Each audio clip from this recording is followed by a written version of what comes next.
नमस्कार माझ्या सगळ्या गोडताईंचं मैत्रिणीचं माझ्या एक नवीन मराठी ब्लॉगमध्ये अगदी मनपूर्वक स्वागत. तर कसे आहात? मजेत आहात ना? मजेतच असायलाच हवे. तर आज ना सकाळ सकाळ आम्ही शेतात आलेलो आहे, कारण दुपारा ऊन लागतं. तर हे पहा किती छान मस्त वातावरण आहे आणि टिवटिवी वळडत आहे. तिकडे विहीर आहे ना, विहिरीच्या डबरावर बसली आणि इतकं सुंदर मस्त दिसतं. सकाळचे 8:30 वाजलेले आहे ना, आम्ही 7 वाजल्यापासून वावरात आलो. तर बरंच काढलेलं आहे, एक एक हार काढली. बैलाला पण इकडं ना हे टाकलं, वैरण टाकली. आता ना एवढी राहिलेली मका काढायची. आम्ही ना मका काढायला आलो आज वावरामध्ये. सकाळी सकाळी लय ऊन पडतं दुपारा, त्यामुळे सकाळी सकाळीच वावरात आलो. तर मस्त असं वातावरण आहे वावरामध्ये, मस्त ऊन पडलं, खूप भारी वाटतं बरं हे ऊन.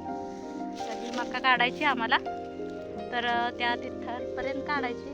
तिथून ना तर बैलाला ठेवायची. नंतर जे बैल येतात ना त्यांच्यासाठी पाणी द्यायचं, जास्त पाणी नाही म्हणून ही मका आम्हाला काढायची. आता कोणी बांधतं, मी मका काढते. तुमचे दाजी आणि शिवाजी बांधतात आणि मला मका काढायची.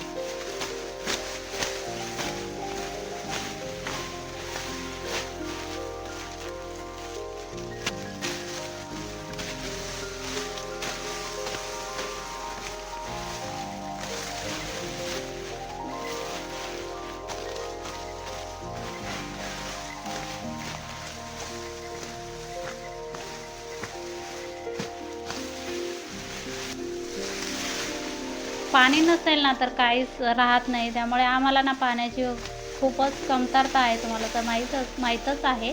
तर ना एवढी मका काढून ठेवली, ज्वारी काढली, मका काढली आणि 12 महिने शेतकऱ्याचे तिथे ना 12 महिन्याचा चारा एकदाच जनावरांसाठी साठवला जातो. तर शेतकऱ्याची तर कधीच कोणी उपाशी राहत नाही. गावाकडचे लोक भलेही श्रीमंतीने पैशाने श्रीमंत नसेल, पण मनाने खूप श्रीमंत असतात बरं. चला, तर एवढी मका आमची काढून झाली. आता आम्हाला जायचं आहे घरी. चला.